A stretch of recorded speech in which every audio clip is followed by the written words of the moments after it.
असम सत्र महासभा का गुवाहाटी महानगर समिति के आयोजन में अंतर्राष्ट्रीय महिला दिवस के अवसर पर संस्कृति कार्यक्रम और पुरस्कार वितरण समारोह का आयोजन किया गया।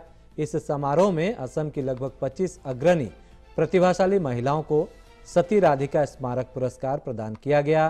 प्राग न्यूज की समाचार संपादक और एनए न्यूज के चैनल हेड नवनीता कलिता को सती राधिका स्मारक पुरस्कार दिया गया। गुवाहाटी के ज्योति चित्रवन में आयोजित एक समारोह में यह पुरस्कार प्रदान किया गया। समारोह में सनातन दास, श्री राजू हुआ, सत्र कुमारपारा, गुवाहाटी के सत्राधिकार सहित कई प्रमुख व्यक्ति उपस्थित थे।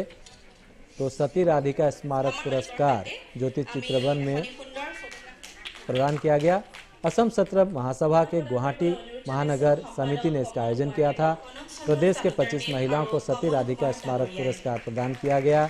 एनई न्यूज के चैनल हेड नवनीता कलिता को भी पुरस्कृत किया गया। तो এটা গধুৰ দায়িত্ব বুলি ভাবো আৰু SBPL তথা অসম সত্ৰ মহাসভা গুৱাহাটী জিলা সমিতিক মই প্ৰথমতে হৃদয়ৰ পৰা ধন্যবাদ জনাব বিচাৰিছো। যোগ্য হিচাপে মোক বিবেচনা কৰাৰ কাৰণে সতী ৰাধিকাৰ দৰে স্মাৰক বঁটা এটা দিবলৈ তেওঁলোকে মোক যোগ্য বুলি বিবেচনা কৰিছে। কাৰণ এনে এগৰাকী মহান মনীষী, এনে এগৰাকী মহিয়সী নাৰী সতী ৰাধিকা, যিগৰাকী দৰাচলতে আমাৰ অসমীয়া সমাজ জীৱনত তেখেতৰ যথেষ্টখিনি অৰিহণা আছে। শিক্ষাৰ পৰা আৰম্ভ কৰি মহিলা সবলীকৰণ আমি জানোৱেই, প্ৰায় সকলোখিনি তেওঁৰ আখ্যান, তেওঁৰ গাথা, কেনেধৰণে তেওঁ এখন গাঁৱক দৰাচলতে ডুবাৰ পৰা বচাইছিলে। গতিকে ইমান তেখেতৰ শক্তি আছিল দেহত, ইমান তেওঁৰ মনে প্ৰাণে তেওঁ দৰাচলতে সবল আছিল।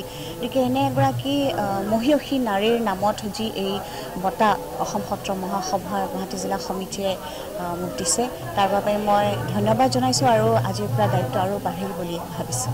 আমি ভাবিলোঁ যে সতী ৰাধিকাৰ তেওঁৰ গুণ, তেখেতৰ যিটো অসমৰ যিটো অসমৰ জাতীয় জীৱনত তেখেতৰ যিমানখিনি বৰঙণি, সেই বৰঙণিটো যাতে আমি সকলোৰে মাজত প্ৰচাৰ কৰিব পাৰোঁ, তাৰ বাবে আমি সতী ৰাধিকা স্মাৰক বঁটা নামেৰে আজি এই বঁটা প্ৰদান কাৰ্যসূচীটো আমি অনুষ্ঠিত কৰিছোঁ।